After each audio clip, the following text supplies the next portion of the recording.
κατάλληλο. Επιθυμητή η γονική συνένεση.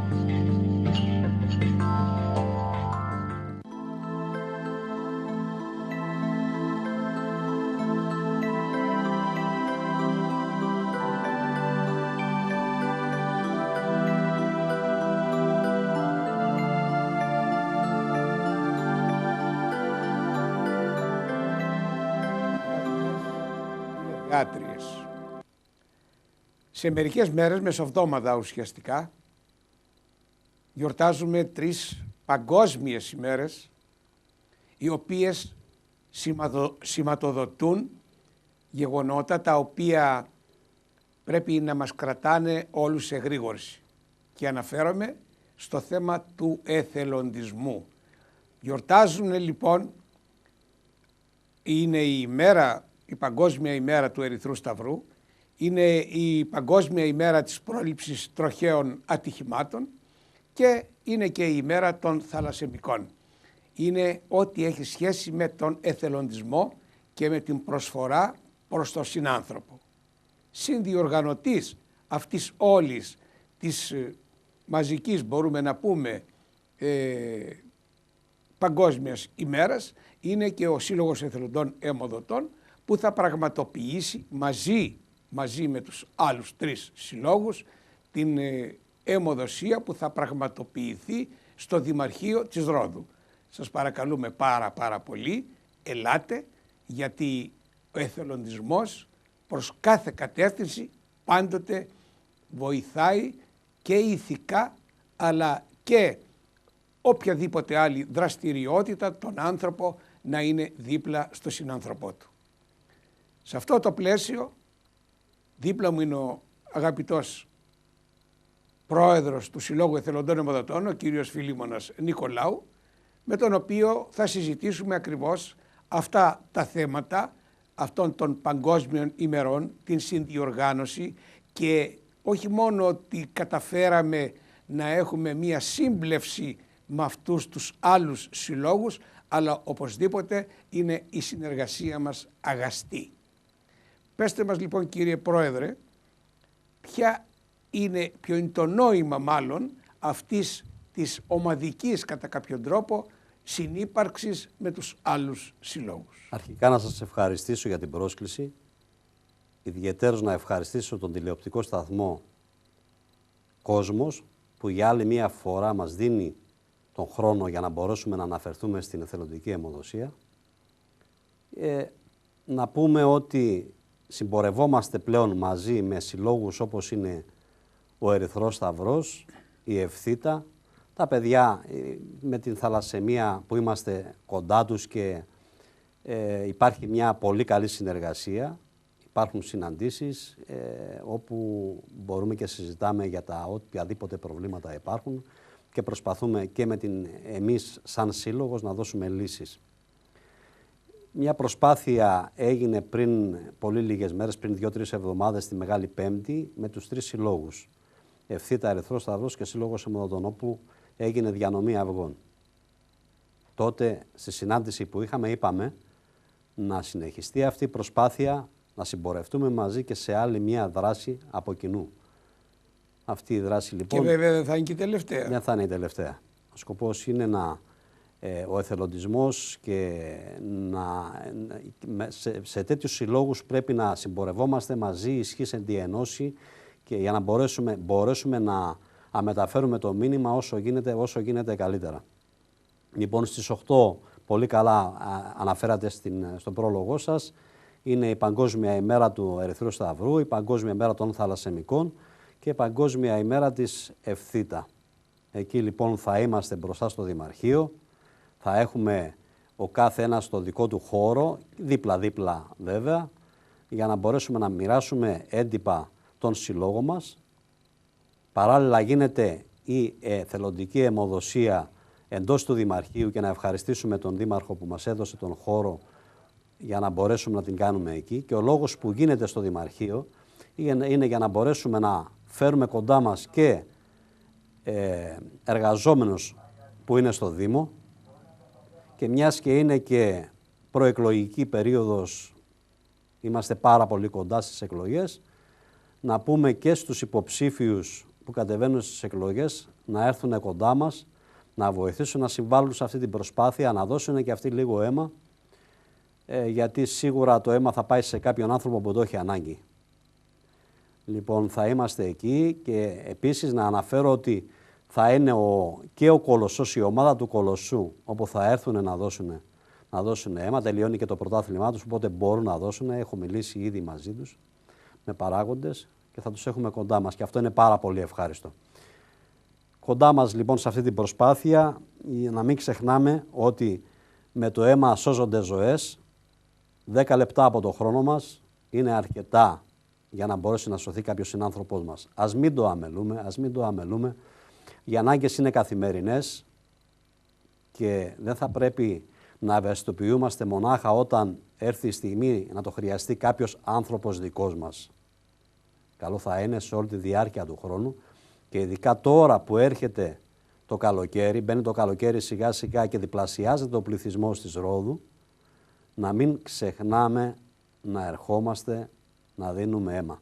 Απευθύνουμε περισσότερο στους ευαισθητοποιημένους και στα μέλη μας που πάντα έρχονται και δίνουν το παρόν και φέτος το καλοκαίρι να είναι κοντά σε αυτή την προσπάθεια και να δίνουν κάθε 3 και 4 μήνες αίμα, γιατί μπορεί να δίνει κάποιος, ο άνδρας μπορεί να δίνει κάθε 3 μήνες, ας είναι και 4 μήνες, ας είναι έστω και 2 φορές το χρόνο, αλλά να δίνουμε αίμα, γιατί δεν ξέρουμε η δική μας η στιγμή πότε θα είναι που θα το χρειαστούμε ή για τον δικό μας τον άνθρωπο ή και για τον εαυτό μας τον ίδιο. Αλήθεια, είναι γεγονός, αγαπητοί τηλεθεατές και τηλεθεάτριες. Όλοι γνωρίζετε, όλοι γνωρίζουμε, εμείς βέβαια το γνωρίζουμε, άλλωστε οι εθελοντικοί αιμοδότες, οι εθελοντές αιμοδότες προσφέρουν αφιδώς και σε τακτά χρονικά διαστήματα το αίμα τους για τον συνάνθρωπό τους, για αυτός που θα το χρειαστεί.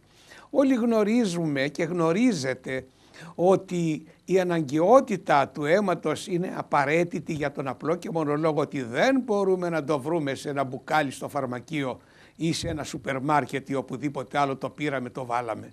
Δεν μπορεί, δεν διατίθεται παρά μόνο από την παραγωγή του ανθρωπίνου αίματος και του αιμοδότη είναι δυνατή η μεταφορά του αίματος στον πάσχοντα συνάνθρωπό μας. Όλοι γνωρίζουμε την αναγκαιότητα, όλοι γνωρίζουμε ότι επιβάλλεται να δώσουμε αίμα γιατί καθημερινές ανάγκες το απαιτούν και οπωσδήποτε είναι κάτι που πάντοτε θα χρειαστεί. Γιατί αδιαφορούμε? Τι είναι εκείνο που μας κάνει επιτέλους και εμείς προβληματιζόμαστε? Τι είναι εκείνο που μας κάνει να μην μετέχουμε σε μια εθελοντική αιμοδοσία και να είμαστε υποχρεωμένοι να ξοδεύουμε του κόσμου τα λεφτά για να εισάγουμε αίμα από άλλες χώρες που έχουν συνειδητοποιήσει την αναγκαιότητα της αιμοδοσίας και το προσφέρουν και το πουλάνε σε εμάς. Και λέμε, για είναι δυνατόν αυτό το πράγμα να συμβαίνει? Συνειδητοποιηθείτε, δραστηριοποιηθείτε, πάψτε να έχετε ενδιασμούς. Ελάτε κοντά μας, ελάτε να δώσουμε αίμα.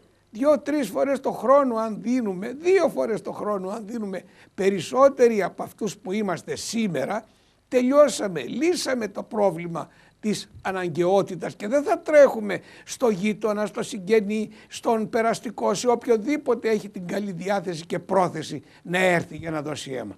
Σας παρακαλώ πια, σκεφτείτε το, δέστε το, διώξτε από μέσα σας αυτό το οχαδερφισμό και συγχρόνως και τον φόβο που μπορεί να σας συνέχει.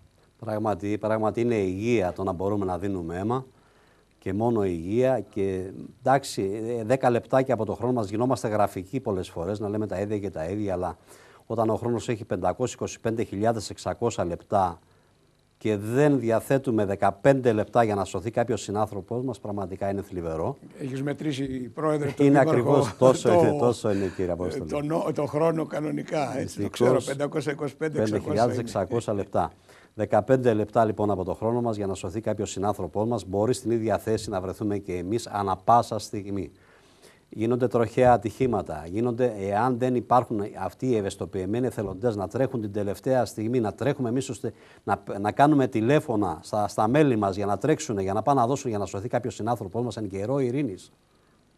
Πόσες ζωές θα είχαν χαθεί. Πραγματικά είναι φοβερό. Ένα 7% εγώ θα πω έτσι, μιας και μου δίνεται η ευκαιρία, πολύ καλά το είπατε πριν, σε 117.000 πληθυσμό που ανέρχεται η Ρόδος, ένα 7% έστω και μία μονάδα να έδινε, μία φιάλη δηλαδή, το χρόνο να έδινε ο κάθε ένας από το 7%, θα καλύπταμε τις ανάγκες. Δυστυχώς δεν καλύπτονται οι ανάγκες, καλύπτεται ένα 50%. Με 7.000 μονάδες. Ναι, 7 με 8.000 που είναι οι ανάγκες στο νοσοκομείο μας αυτή τη στιγμή. Υπάρχουν παιδιά λοιπόν που, κρούσματα, πάρα πολλά κρούσματα τελευταία που αντιμετωπίζουμε και με την αρρώστια, με τον καρκίνο, και εδώ χρειάζονται πραγματικά πάρα πολλές φιάλες αίμα σε αυτές τις περιπτώσεις.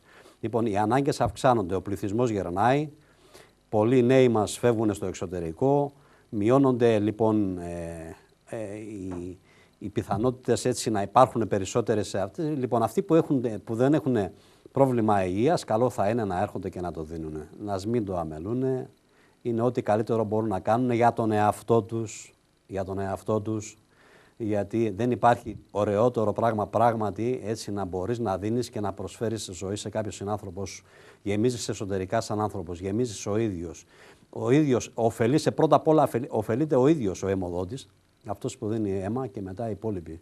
Γιατί στη ζωή δεν είναι μόνο να παίρνουμε, πρέπει να μάθουμε και να δίνουμε. Και δεν είναι το όφελος της τσέπης, το όφελος της ψυχής. Αυτό πρέπει και να κοιτάμε πρώτα απ' όλα, το όφελος της ψυχής. Μα και εμείς ως εθελοντές αιμοδότες δεν βάζουμε τίποτα, απλώς έχουμε την ικανοποίηση ότι μία προσφορά στον συνάνθρωπό μας ικανοποιεί και εμάς πάνω απ' όλα ηθικά και ψυχικά, και συγχρόνως βοηθάει και τον συνάνθρωπό μας. Και είναι γεγονός ότι σε ορισμένες περιπτώσεις, όπως έχουμε παιδιά που πάσχουν από λευχαιμία ή από οποιοδήποτε άλλο καρκίνο, και είναι μικρά παιδιά βέβαια, τρέχετε όλοι και καλά κάνετε, προς Θεού, συγχαρητήρια, μπράβο, καλά κάνετε, αλλά γιατί αυτή η τακτική να μην ακολουθηθεί και συνέχεια και να έρχεστε να δίνετε συνεχώς, όχι μόνο για αυτά τα παιδιά. Ναι, επαναλαμβάνω, θεάρεστο το έργο σας, αλλά οπωσδήποτε δεν πάσχουν μόνο τα μικρά παιδιά, πάσχουν και τα μεγαλύτερα,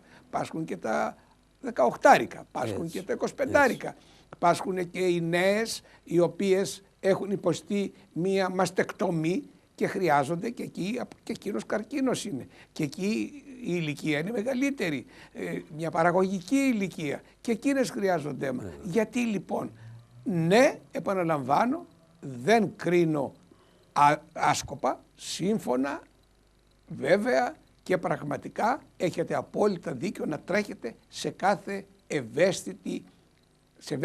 κάθε ευαίσθητο άκουσμα. Αλλά αυτό να συνεχίζεται. Να μην σταματάει μόνο στην προσφορά για ένα και μόνο γεγονός. Πράγματι, έτσι, πριν λίγες μέρες είχα μια περίπτωση ενός παιδιού 6χρονου, ο οποίος έχει λευχαιμία το παιδί. Ο κόσμος ευαισθητοποιήθηκε. Δώσανε 28 μονάδες αίμα, 28 μονάδες σε 2-3 μέρες μέσα. Αυτό, όπως είπατε και πριν, οι ανάγκες είναι καθημερινές. Μην νομίζουμε ότι επειδή έτυχε ξέρουμε τώρα μια περίπτωση έτσι, με ένα παιδί και ευαισθητοποιούμαστε. Καθημερινά υπάρχουν ανάγκες, καθημερινά λοιπόν θα πρέπει να μην το ξεχνάμε, και όταν έρχεται ο χρόνος που μπορούμε να το δώσουμε το αίμα, να το δίνουμε με μεγάλη ευχαρίστηση, γιατί πράγματι είναι ευχαρίστηση το να μπορείς να δίνεις αίμα. Εκτός των άλλων θετικών που απορρέουν, ότι ανανεώνεται το αίμα μας μέσα, τα γερασμένα ή εκείνα πια, γιατί οπωσδήποτε η διάρκεια της ζωής των ερυθρών αιμοσφαιρίων δεν είναι συνεχής, εναλλάσσονται, παράγονται συνεχώς και αντικαθιστούνται. Άρα λοιπόν, βγάζοντας εμείς εκείνο το αίμα το οποίο έχει φτάσει στα οριακά του σημεία, ανανεώνουμε το δικό μας το αίμα και συγχρόνως κάνουμε καλό και στον εαυτό μας. Εξετάζεται το αίμα με το μοριακό έλεγχο. Κάθε φορά που δίνουμε αίμα βλέπουμε την πίεσή μας αν είναι σε φυσιολογικά επίπεδα, εάν ο αιματοκρίτης μας και εκείνος, άρα προλαβαίνουμε τις άρεστες καταστάσεις. Πολύ σωστά το αναφέρετε αυτό, κύριε Απόστολε. Σήμερα ήμουνα στο σταθμό αιμοδοσίας, όπως τυχαίνει έτσι πολλές φορές να πηγαίνω και να είμαι κοντά στον κόσμο που πηγαίνει να δώσει αίμα, να κάνω μια ενημέρωση και να βλέπω και τι γίνεται με τον κόσμο, ας πούμε, πράγματι, αν έρχονται για κάποιο συγγενικό ή φιλικό περιβάλλον για να δώσουν, αν εμείς αυτούς θέλουμε να κάνουμε, πραγματικά να τους μετατρέψουμε σε τακτικούς αιμοδότες. Αυτοί που πηγαίνουν για συγγενικό και φιλικό περιβάλλον, άρα έχουν βιώσει και έχουν καταλάβει το πόσο σημαντικό είναι. Καλό θα είναι να συνεχίσουν αυτή την προσπάθεια, να δίνουν και εθελοντικά αίμα, γιατί το αίμα που δίνουν και αυτό που καταγράφεται στην κάρτα του αιμοδότη, ό,τι εθελοντικές αιμοδοσίες δίνει ο κάθε ένας, αυτές οι εθελοντικές αιμοδοσίες δεν τις χάνει ποτέ. Είναι μια παρακαταθήκη, είναι μια αποταμίευση. Θα το πω έτσι διαφορετικά για να το καταλάβει και ο κόσμος. Είναι μια αποταμίευση. Όπως κάνουμε αποταμίευση στο βιβλιάριο καταθέσεων, και αυτό λοιπόν κάνουμε μια αποταμίευση αίματος. Όσο χρόνο και να πάμε, 70, 80, 90, όσο χρόνο και αν φτάσουμε, αυτό το αίμα δεν το χάνουμε ποτέ. Ουσιαστικά αυτοπροστατευόμαστε και προστατεύουμε και πρώτου βαθμού συγγενείς που αν το χρειαστούν μπορούμε να τους κάνουμε μια παραχώρηση. Ξεκινάει η αιμοδοσία από τα 18 μέχρι και τα 62-65. Έχουμε λοιπόν μια διάρκεια 40 χρόνια και 2 φορές το χρόνο να δίνουμε μπορούμε να φτάσουμε και 70-80 μονάδες αίμα. Αχρίαστο, ποτέ να μην χρειαστεί να το χρειαστούμε εμείς ή οι δικοί μας οι άνθρωποι, να πάει σε αυτούς πράγματι που το έχουν ανάγκη. Γιατί εμείς αυτό υπηρετούμε. Αυτή είναι η διάδοση και ο πραγματικός εθελοντισμός. Δεν μας ενδιαφέρει αν θα πάει στον π.χ., λέω τώρα εγώ στον οποιονδήποτε, να πάει στον άγνωστο συνάνθρωπό μας, στον άγνωστο πάσχοντα συνάνθρωπό μας. Σήμερα λοιπόν είχα μια περίπτωση, έτσι με είχαν πάρει από χτες τηλέφωνο στο γραφείο και μου είπαν τι πρέπει να κάνουμε, ας πούμε, για να μπορέσουμε να δώσουμε, χρειάζεται η μητέρα μας αίμα. Έχετε, εκτός από σένα που με παίρνει τηλέφωνο κάποιος άλλος αδερφός, πράγματι λέει είμαστε 2 αδερφιά. Ο αδερφός σας πόσο χρόνο είναι? 46 χρονών. 46 χρονών, ξέρεις, αυτό που της απάντησε είναι ότι από τα 18 θα μπορούσε να δίνει αίμα. Έστω και μία φιάλη να έδινε, είναι 28 φιάλες. Εσείς αν επιτρέπετε πόσο χρόνο είσαστε? 34 χρονών. Και άλλες 16, αν τις προσθέσουμε, έστω και μία φιάλη, θα είχατε καμία ανάγκη τώρα αυτή τη στιγμή να ψάχνετε για 1 και 2 φιάλες αίμα? Θα είχατε καμία ανάγκη? Καμία. Λοιπόν, και πήγα σήμερα κοντά τους, τους βρήκα, πράγματι ήρθαν και έδωσαν αίμα, η κοπέλα μπόρεσε και έδωσε αίμα, εξασφαλίσαν τη μία, παράλληλα ήρθαν και 1-2 φίλοι τους και έδωσαν αίμα. Παρακαλέσαν 2 φίλους τους και ήρθαν και έδωσαν αίμα. Λοιπόν, γιατί να φτάνουμε σε αυτό το σημείο, να παρακαλάμε τον οποιονδήποτε αιμοδότη και να μην πηγαίνουμε τη στιγμή που δεν έχουμε πρόβλημα υγείας, το επαναλαμβάνω αυτό, όταν δεν έχουμε πρόβλημα υγείας και να μην πηγαίνουμε να δίνουμε αίμα. Ας πηγαίνουμε λοιπόν να νιώσουμε αυτή τη χαρά πραγματικά, γιατί είναι χαρά, γεμίζεις εσωτερικά σαν άνθρωπος και ας μην το ξεχνάμε. Μπορεί να έρθει και η στιγμή δική μας να το χρειαστούμε. Τώρα όμως, αγαπητέ Πρόεδρε, υπάρχει μια ελαφρά, μπορούμε να πούμε, αναταραχή στο νοσοκομείο, στο τμήμα αιμοδοσίας, στη διεύθυνση αιμοδοσίας, ως προς το θέμα της αλλαγής ορισμένων ορών που γινόντουσαν παλιότερα αιμοληψίες και σήμερα δεν γίνονται. Και συγκεκριμένα αναφέρω, αγαπητοί τηλεθεατές και τηλεθεάτριες, αναφέρομαι στο θέμα του ότι ορισμένα απογεύματα, ενώ παλιότερα υπήρχε δυνατότητα κάποιος που ήθελε να δώσει αίμα μπορούσε να πάει και να το προσφέρει, τώρα έχει αλλάξει το ωράριο εργασιών και αιμοληψιών. Πολύ σωστά το αναφέρετε, κύριε Απόστολε, πολύ σωστή επισήμανση σας. Πράγματι υπάρχει μια αγωνία σε εμάς, ειδικά την διοίκηση, γιατί ξέρουμε ότι πλέον τα πράγματα αλλάζουν, είναι τελείως διαφορετικά. Διαφορετικά ήταν πριν με τα 5 απογεύματα που μπορούσε ο κάθε ένας να έρθει και να δώσει το αίμα, να δώσει αίμα. Τώρα πλέον περιοριζόμαστε σε 2 απογεύματα. Σίγουρα θα είναι πιο δύσκολα τα πράγματα. Δυστυχώς εμείς μιλάμε, φωνάζουμε, διαμαρτυρόμαστε, αλλά φωνήβω όντως εν τη ερήμου. Ο κύριος διοικητής επιτέλους, εκτός από στα καθήκοντά του μέσα, πρέπει να κοιτάξει και να τον λάβει πολύ σοβαρά υπόψη του αυτό εδώ πέρα, να κοιτάξει να πιέσει το Υπουργείο, και η δουλειά του είναι αυτή, να πιέσει το Υπουργείο, να καλυφθεί επιτέλους με προσωπικό ο σταθμός αιμοδοσίας και να καλύπτονται οι ανάγκες. Μπαίνει το καλοκαίρι, αυξάνονται οι ανάγκες. Τι περιμένουμε? Αγαπητοί τηλεθεατές και τηλεθεάτριες, αυτό είναι το ευαίσθητο σημείο. Δεν φταίει η διεύθυνση αιμοδοσίας. Η έλλειψη προσωπικού επέβαλε μια τέτοια κατάσταση.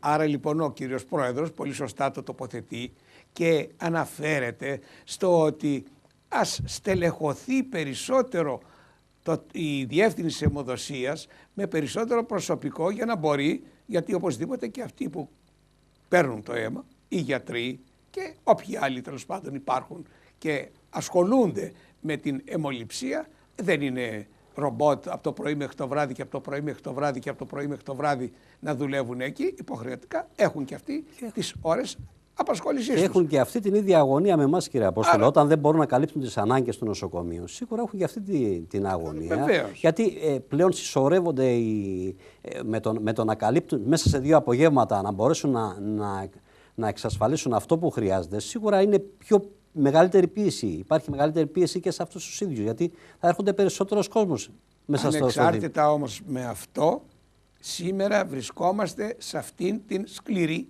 έστω πραγματικότητα. Για πέστε μας, κύριε Πρόεδρε, ποια απογεύματα μπορεί κάθε ένας, κάποιος που δεν έχει τη δυνατότητα τις πρωινές ώρες λόγω εργασίας ή οποιασδήποτε άλλης, να έρθει από τις 6 μέρες της εβδομάδας. Ποιες μέρες? Τρίτη και Πέμπτη θα είναι ανοιχτά το απόγευμα, ο σταθμός αιμοδοσίας, από τις 4 έως τις 7. Έως τις 7. Τα υπόλοιπα πρωινά δεν αλλάζει το ωράριο, όπως ήταν και πριν, παραμένει έως τις 1.30 από τις 8.30 από τις 8 έως τις 1.30 και τις Σαββάτο και Κυριακή 10 έως τις 1. Και έλεγα τώρα εδώ, εντάξει, περιορίσαμε στα 2 απογεύματα, μήπως θα έπρεπε να προσθέσουμε άλλη 1 ώρα τουλάχιστον, δηλαδή το 7 να γίνει 8. Οι περισσότεροι εργαζόμενοι δουλεύουν τα πρωινά. Πότε τελικά θα μπορέσουν αυτοί οι άνθρωποι να δώσουν? Δηλαδή τι κάνουμε, δεν μπορώ να το καταλάβω πραγματικά. Είναι φοβερό. Πάντως εκείνο που έχει σημασία είναι ότι ας σκεφτούν καλά οι κρατούντες, και όταν λέω οι κρατούντες ξεκινάω από τον διοικητή του νοσοκομείου μέχρι τον Υπουργό Υγείας, να μπορέσει να στελεχωθεί όσο το δυνατόν γρηγορότερα η διεύθυνση αιμοδοσίας, για να έχουμε ακριβώς την ευχέρεια να παίρνουμε και να προσφέρουμε και σαν παρακαταθήκη βέβαια να έχουμε αρκετό και όσο το δυνατόν περισσότερο αίμα. Σε μια συνάντηση πριν περίπου 2 χρόνια που είχαμε με τον κύριο Περιφερειάρχη, τον κύριο Μαχαίριδη, αυτό που του τονίσαμε ότι είναι επιτακτική ανάγκη να μπορέσουμε να έχουμε μια κινητή μονάδα αιμοληψίας. Ωραία. Δεσμεύτηκε λοιπόν ο κύριος Περιφερειάρχης, τα λεφτά υπάρχουν στην περιφέρεια, δυστυχώς δεν έχει γίνει τίποτα από το νοσοκομείο. Προσωπικά εμένα με διαβεβαιώναν ότι έχει φύγει το έγγραφο, απορρίφθηκε. Εκ των υστέρων έμαθα, όταν πλέον τους έβαλα όλους μαζί, έμαθα ότι ούτε έγγραφο έχει φύγει ούτε τίποτα. Ξαναβρισκόμαστε στην ίδια διαδικασία. Εμείς οι ίδιοι, σαν σύλλογος αιμοδοτών, να κάνουμε την έρευνά μας για την κινητή μονάδα αιμοληψίας, ενώ είναι δική τους δουλειά. Ψάχνουμε λοιπόν να κάνουμε την έρευνά μας για να δούμε πόσο στοιχίζει. Τα λεφτά υπάρχουν για να μπορέσει επιτέλους να φύγει αυτό το έγγραφο, να πάει στον Υπουργό. Μπας και φέρουμε την κινητή μονάδα. Υπάρχουν χωριά που είναι πολύ μακρινά. Οι άνθρωποι πλέον και με την κρίση που υπάρχει δεν μπορούν να έρχονται στη Ρόδο. Είναι και οι δουλειές τους έξω ας πούμε στη νότια Ρόδο, που υπάρχουν πάρα πολλά ξενοδοχεία και δεν μπορούν να έρχονται κάτω στη Ρόδο. Μπορούμε λοιπόν να πηγαίνουμε εκεί και να γίνονται αιμοληψίες. Έχουν δυστυχώς, ευτυχώς καταφέραμε, θα έλεγα, έστω και μία αιμοληψία να γίνει τώρα στις 8 του μήνα την Πέμπτη. Ενώ άλλες σύλλογοι πώς θα καταφέρουν, εν πάση περιπτώσει, και κάνουν 20 και 30 αιμοληψίες μέσα στον χρόνο. Εμείς δεν έχουμε και αυτή τη δυνατότητα. Ελπίζω να γίνει κάτι στο μέλλον για να μπορέσουμε να κάνουμε περισσότερες και να αυξήσουμε και τις μονάδες αίματος. Ο στόχος πάντα του συλλόγου μας είναι υψηλός. Καθημερινά αγωνιζόμαστε για αυτό εδώ πέρα, δεν σταματάμε, δεν χαλαρώνουμε, γι' αυτό έχουμε και μια καλή πορεία ο σύλλογός μας. Αυτή η προσπάθεια, αγαπητοί, που κάνουμε να έρθει, να γίνει πραγματικότητα η απόκτηση από το νοσοκομείο, δεν το χειριζόμαστε εμείς, της κινητής μονάδας, έρχεται παράλληλα με την προσπάθεια που κάνει ο Σύλλογος να ιδρύσει σε όλα τα χωριά ανθρώπους, επιτροπές, οι οποίες έχουν σαν στόχο αυτοί να, όπως είναι το βότσαλο που πέφτει μέσα σε μια λίμνη και κάνει κύκλους, αυτό προσπαθούμε να κάνουμε, να βρούμε επιτροπές στα διάφορα χωριά που θα οργανώνουν στον τομέα εκείνο εκεί, στην περιφέρεια εκείνη εκεί, στο χωριό μέσα, πόσοι άνθρωποι θέλουν σήμερα ή μεθαύριο ή σε 5 μέρες να δώσουν αίμα, 5, 10, 20. Να μπορεί η κινητή μονάδα να πάει στο χωριό, να πάρει το αίμα από αυτούς τους 5 ανθρώπους και αμέσως θα δείτε κι εσείς, και εμείς βέβαια θα νιώσουμε ικανοποίηση, πόσο πολλαπλάσια θα είναι η προσφορά αίματος από το νησί. Και πολύ σωστά είπε ο κύριος Πρόεδρος ότι δεν μπορεί ο καθένας που φεύγει από την Καταβιά ή που θα φύγει από τον Αρχάγγελο ή ακόμα και από τον Άγιο Ισίδωρο να έρθει να δώσει αίμα. Δεν είναι τόσο απλό. Άλλωστε γνωρίζουμε πάρα πολύ καλά ότι και οι περικοπές ακόμα των συγκοινωνιακών δρομολογίων και αυτό συμβάλλει στην δύσκολη κίνηση από την πόλη της Ρόδου προς τα χωριά και από τα χωριά προς την πόλη της Ρόδου. Έτσι λοιπόν αυτός ο στόχος μας, να δημιουργηθούν τέτοιες επιτροπές στα χωριά, θα συμβάλλει απόλυτα οπωσδήποτε στο να έχουμε μεγαλύτερη αύξηση και παροχή αίματος. Αλλά πρέπει κάποιος να πάει να το πάρει. Όντως έχει ξεκινήσει αυτή η προσπάθεια. Πριν περίπου κανένα μήνα έχει γίνει μια ενημέρωση στην Ιερά Μονηθάρη. Εκεί μπορέσαμε και φέραμε από την περιοχή, από Λάρδο, από Λάερμα, κόσμο και παρακολούθησαν αυτή την ενημέρωση. Η πρώτη επιτροπή που ξεκίνησε λοιπόν, ξεκίνησε από την Λάρδο, είναι μια τριμελής επιτροπή. Μας φέραν τα πρώτα 21, τους πρώτους 21 αιμοδότες. Αυτή η προσπάθεια συνεχίζεται, γίνονται επιτροπές τώρα, σε αυτό το διάστημα που συζητάμε, στην Πυλώνα, στα Μάσαρη, στα Απόλλωνα, στα Λάερμα. Υπάρχει επαφή και με την Ασκληπιό, με την Αφάντου, Αρχάγγελο. Πιάνουμε την νότια πλευρά και σιγά σιγά θα πιάσουμε και την άλλη πλευρά. Οι επιτροπές αυτές θα μπορέσουν να κάνουν την έρευνά τους, να δουν ποιοι είναι οι εθελοντές αιμοδότες και ποιοι είναι σε ηλικία που μπορούν να δώσουν αίμα. Θα έχουμε λοιπόν ξεχωριστά για το κάθε χωριό στο μητρό μας μέσα ένα ξεχωριστό φάκελο και θα γνωρίζουμε ποιοι είναι οι εθελοντές αιμοδότες. Ο υπεύθυνος επικοινωνίας της κάθε επιτροπής θα μπορεί να παίρνει το σύλλογό μας εάν χρειάζεται στο χωριό τους κάποιος αίμα και υπάρχει μεγάλη ανάγκη. Μπορούμε εμείς να τους πούμε ποιοι μπορούν να αιμοδοτήσουν, ποιοι δεν έχουν αιμοδοτήσει το τελευταίο τρίμηνο, ούτως ώστε να τους παρακινήσουν να πάνε να δώσουν και να βοηθήσουν τον να υπάρχει μια αλληλουχία εντυπώσεων και απόψεων. Ουσιαστικά δημιουργεί παραρτήματα πλέον ο σύλλογός μας σε όλα τα χωριά της Ρόδου. Πρέπει να δημιουργήσουμε παραρτήματα του συλλόγου για να γνωρίζουμε και ποιο είναι το δυναμικό γενικά της Ρόδου. Προσέξτε αγαπητοί τηλεθεατές, επιτρέψτε μου κύριε Πρόεδρε, να πω ότι δεν προσπαθούμε σε κάθε χωριό να δημιουργήσουμε τράπεζα κακώς εννοουμένη χορηγία αίματος, τράπεζα αίματος, αλλά ανθρώπους οι οποίοι θα συνεργάζονται μαζί μας και εμείς θα ερχόμαστε σε συνεργασία μαζί τους και θα είμαστε απόλυτα αρρωγοί προς αυτούς. Εμείς είμαστε κάθετα αρνητικοί όσον αφορά τις τράπεζες αίματος, γιατί τράπεζα αίματος σημαίνει σε μια κοινωνία μεταξύ μας, κοιτάμε το εγώ μας και όχι το εμείς. Εμάς δεν μας ενδιαφέρει το εγώ, κοιτάμε το εμείς. Το πρόβλημα της αιμοδοσίας είναι πρόβλημα όλης της κοινωνίας μας. Λοιπόν, όλη η κοινωνία μαζί θα πρέπει να συμβάλλει σε αυτή την προσπάθεια. Υπάρχει ένας σύλλογος δυνατός αυτή τη στιγμή που λέγεται Σύλλογος Αδελφών της Αίματος.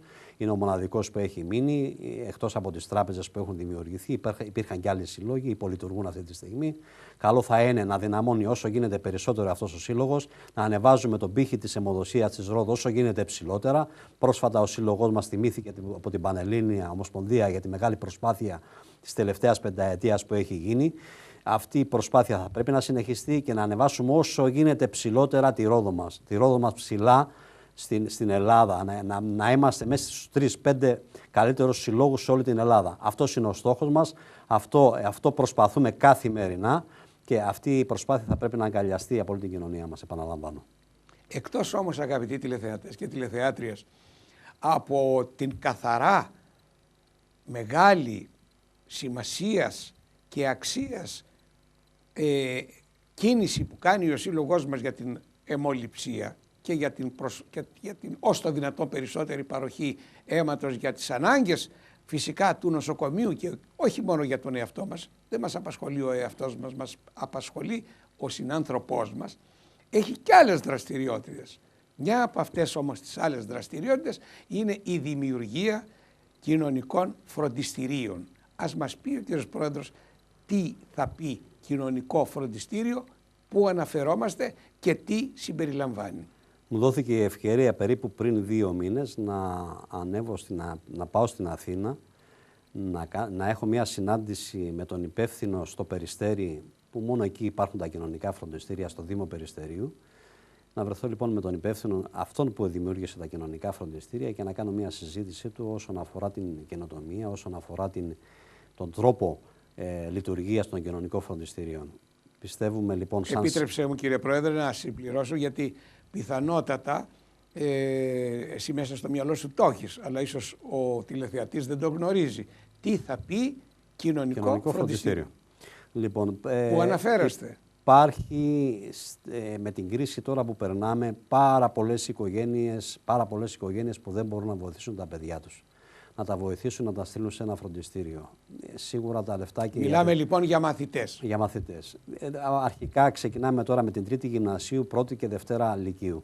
Έχουμε δημιουργήσει ήδη μια επιτροπή 5 μελή και με 2 εκπαιδευτικούς και μια κοινωνική λειτουργό και έναν από τον χώρο της Εκκλησίας, τον πατέρα Νεκτάριο Πόκια, και εμένα.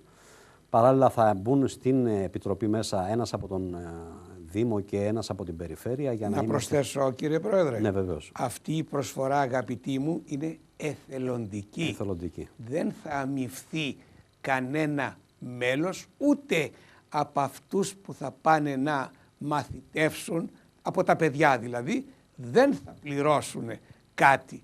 Με αυτό το σκεπτικό μιλάμε. Μιλάμε λοιπόν για μονογονεϊκές οικογένειες, μιλάμε για οικογένειες πολύτεκνες, αδυναμία. Το κριτήριο με τα λεφτά, με το πόσα, ποιο θα είναι ακόμη δεν το έχουμε συζητήσει. Μέσα στις επόμενες μέρες κανονίζω μια συνάντηση, ίσως την Τετάρτη κιόλας να γίνει αυτή η συνάντηση με την Επιτροπή, για να πούμε περισσότερα πράγματα, να δούμε μέχρι ποιο εισόδημα θα μπορούμε να καλύπτουμε τα παιδιά αυτά εδώ πέρα που έχουν ανάγκη. Και παράλληλα έχουμε κάνει το αίτημά μας, έχουμε κάνει μια συνάντηση με τον κύριο Δήμαρχο, τον κύριο Κουσουρνά, όπου μας διαβεβαίωσε ότι όσον αφορά με τους χώρους δεν υπάρχει κανένα πρόβλημα, γιατί αυτά είναι στην διεύθυνση, είναι στο Δήμο, ανήκουν η πρωτοβάθμια και η δευτεροβάθμια, οπότε θα έχουμε αίθουσες για να μπορούν να διδαχτούν τα παιδιά.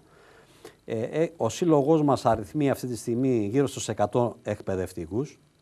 Κάνουμε λοιπόν, θα δούμε ποιοι θα μπορέσουν να βοηθήσουν σε αυτή την προσπάθεια, για να μπορέσουμε να βοηθήσουμε τα παιδιά αυτά που χρειάζονται μια στήριξη στα μαθηματικά τους, στα ελληνικά, φυσική, χημεία, και να δούμε πού αλλού, ίσως αργότερα και σε υπολογιστές, να δούμε. Ξεκινάει αυτή η προσπάθεια, σίγουρα είναι ένα δύσκολο εγχείρημα, αλλά πιστεύω ότι όταν υπάρχει θέληση όλα μπορούμε να τα πετύχουμε. Ο σύλλογος μας θα προχωρήσει και σε αυτό, και ο σκοπός είναι βέβαια, εκτός από την βοήθεια, αν μπορέσουμε να μοιήσουμε αυτά τα παιδιά στον εθελοντισμό αύριο μεθαύριο, να καταλάβουν τι σημαίνει εθελοντισμός, και ίσως αύριο μεθαύριο να έρθουν κοντά και στην οικογένειά μας, στην οικογένεια των αιμοδοτών. Αυτός είναι ο στόχος, να μπορέσουμε όσο μπορούμε να αναπτύξουμε την διάδοση της εθελοντικής αιμοδοσίας και του εθελοντισμού παράλληλα. Αυτό που μας λείπει είναι πράγματι η παιδεία, και ένα μάθημα που θα έπρεπε να διδάσκεται στα σχολεία θα έπρεπε να είναι ο εθελοντισμός, και να συμπεριλαμβάνει μέσα πάρα πολλά, το περιβάλλον και όχι μόνο, και 1002 πράγματα κυκλοφοριακή. Αυτά λοιπόν, αγαπητοί τηλεθεατές, ως προς το θέμα των κοινωνικών φροντιστηρίων, τα οποία προσπαθούμε να υλοποιήσουμε. Είναι εθελοντές οι καθηγητές που θα διδάσκουν, είναι εθελοντές όλοι, και ευχαριστούμε και τον Δήμαρχο, ο οποίος συμπαρεστάθηκε και οπωσδήποτε μας παρήξε και τα διάφορα μέρη, καταλύματα, μέσα στα οποία θα μπορούν να γίνονται αυτά τα κοινωνικά φροντιστήρια. Και επαναλαμβάνω, θα γίνεται για παιδιά τα οποία πραγματικά έχουν ανάγκη και μάθησης, αλλά συγχρόνως έχουν ανάγκη και οικονομική, γιατί απλούστατα δεν έχουν την οικονομική δυνατότητα να στείλουν το παιδί σε οποιοδήποτε άλλο φροντιστήριο. Μόλις ολοκληρωθεί το πλάνο, θα ενημερώσουμε πάλι τον κόσμο για να αναφερθούμε πλέον εκεί για ποιες ομάδες μιλάμε, για ποια είναι τα εισοδηματικά κριτήρια και όλα τα υπόλοιπα, για να γίνουν και οι εγγραφές τους, να μας φέρουν αυτά που θα τους ζητήσουμε, για να μπορέσουμε να κάνουμε να γίνουν και οι επιλογές και όλα αυτά, και να ξεκινήσει αυτή η προσπάθεια. Πάντα στην αρχή οτιδήποτε γίνεται υπάρχουν δυσκολίες. Καθ' αρχή και δύσκολο είναι. Καθ' αρχή και δύσκολη. Πιστεύω στο τέλος να τα καταφέρουμε. Τώρα, μια και μιλήσαμε, γιατί δεν έχει υλοποιηθεί ακόμα το κοινωνικό φροντιστήριο, απλώς τις βάσεις προσπαθούμε να βάλουμε και σας εξιστορούμε ότι θα γίνει και αυτό παράλληλα με την κύρια απασχόληση του συλλόγου μας της εθελοντικής αιμοδοσίας. Θα ήθελα με την ευκαιρία, το είπαμε λοιπόν αυτό το θέμα για το φροντιστήριο, θα επανέλθουμε σε μια άλλη εκπομπή όταν πλέον θα έχουμε περισσότερα στοιχεία και σίγουρα θα μπορούμε να σας δώσουμε και περισσότερα εχέγγυα και στοιχεία τα οποία θα πρέπει να εφαρμόσετε και τι θα πρέπει ο κάθε γονιός να ακολουθήσει από εκεί και πέρα. Είναι κάτι μελλοντικό. Τώρα όμως κάθε φορά, κάθε τετράμινο, κάθε πεντάμινο, εξάμινο κάνουμε έναν αναλογισμό και συγχρόνως μια αναφορά και έναν παραλληλισμό με τα περασμένα μας χρόνια. Άρα λοιπόν κάνουμε μια στατιστική επεξεργασία διαφόρων στοιχείων, τι κάναμε την προηγούμενη χρονιά, πώς πήγαμε, πόσοι εθελοντές ενεγράφησαν, πόσες φιάλες αίματος συγκεντρώσαμε. Έτσι λοιπόν βγάζουμε τα συμπεράσματά μας και βλέπουμε τι είναι περισσότερο θετικό ή τι θα πρέπει να κάνουμε ακόμα για να μπορούμε να αυξήσουμε αυτό που κάτι παραλείψαμε ή κάτι που να διορθώσουμε, κάτι που το ξεχάσαμε ή μας διέφυγε. Σίγουρα. Πώς είναι το τετράμινο που μας πέρασε, κύριε Πρόεδρε? Πρόεδρε? Τετράμινο ήδη έχουμε διανύσει το 1/3 του χρόνου. Είμαι στην ευχάριστη θέση να ανακοινώσω ότι ο σύλλογος μας έχει μία αύξηση της τάξης του 17%. 520 οι μονάδες το πρώτο τετράμινο του 2013, 606 πρώτο τετράμινο 2014. Εγγραφές 238 πρώτο τετράμινο 2013, ακριβώς τις ίδιες εγγραφές έχουμε και μέσα στο 2014. Εκείνο δηλαδή που καταφέραμε ήταν να αυξήσουμε τις φιάλες αίματος. Να αυξήσουμε τις φιάλες αίματος όταν υπάρχουν σύλλογοι πράγματι που έχουν μείωση, γιατί υπάρχουν τα γνωστά προβλήματα παντού, έτσι. Ο κόσμος σίγουρα είναι πιεσμένος, ο κόσμος με τόσα προβλήματα που έχει είναι και ένας λόγος και αυτός της αδιαφορίας που δείχνει, ας πούμε, γιατί πιέζεται από πάρα πολλές μεριές. Εμείς στη Ρόδο πάμε καλά και αυτό οφείλεται στην καθημερινή προσπάθεια και της διοίκησης που καταβάλει για την διάδοση της εθελοντικής αιμοδοσίας. Ο κόσμος αρχίζει να αντιλαμβάνεται και να έρχεται πλέον κοντά μας και τον ευχαριστώ, να ευχαριστήσουμε τα μέλη μας πραγματικά που δεν ξεχνάνε αυτή τους την υποχρέωση, γιατί πραγματικά είναι υποχρέωση όταν έχουμε την υγεία μας και είναι ευλογία, πράγματι είναι ευλογία το να μπορεί να δίνει κάποιος αίμα. Είναι ό,τι καλύτερο μπορούμε να κάνουμε για τον εαυτό μας. Ωφελούμαστε ψυχικά, όπως είχα πει και στην αρχή. Είναι ένα λειτουργήμα αυτό που γίνεται και έτσι σαν λειτουργήμα πρέπει να το βλέπουμε όλοι και σαν ευλογία. Έχουμε την υγεία μας. Τη στιγμή που έχουμε την υγεία μας και υγεία προσφέρουμε στον εαυτό μας με το να δίνουμε αίμα πάλι, καλό θα είναι να μπορέσουμε αυτά τα 10 λεπτά να τα διαθέσουμε για τον συνάνθρωπό μας. Τον συνάνθρωπό μας που πραγματικά βρίσκεται στη δύσκολη θέση να έχει ανάγκη το αίμα το δικό μας. Τα παιδιά τα οποία είναι μεσογειακή ανεμία, που κάθε μήνα χρειάζονται 2 και 3 φιάλες για να μπορέσουν να καλυφθούν και να ζουν φυσιολογικά όπως ζούμε και εμείς. Έχουν ανάγκη στη ζωή, στη θέση τη δική τους θα μπορούσαμε να είμαστε ο κάθε ένας από εμάς. Εμείς λοιπόν που έχουμε την υγεία μας, γιατί θα πάθουμε να πάμε 2 και 3 φορές το χρόνο και να ατρυπηθούμε, όταν αυτά τα παιδιά τρυπιούνται 2, 3 και 4 φορές το μήνα. Λοιπόν, ας μην το ξεχνάμε και σαν ένα ευχαριστώ στον Θεό που μας έχει την υγεία μας, το λιγότερο που μπορούμε να κάνουμε είναι αυτό εδώ πέρα, να πάμε να δίνουμε αίμα. Και το θέμα είναι το εξής, αγαπητοί μου, ότι η δικιά μας, το δικό μας το τρύπημα για να δώσουμε αίμα είναι κάτι καθαρά εθελοντικό.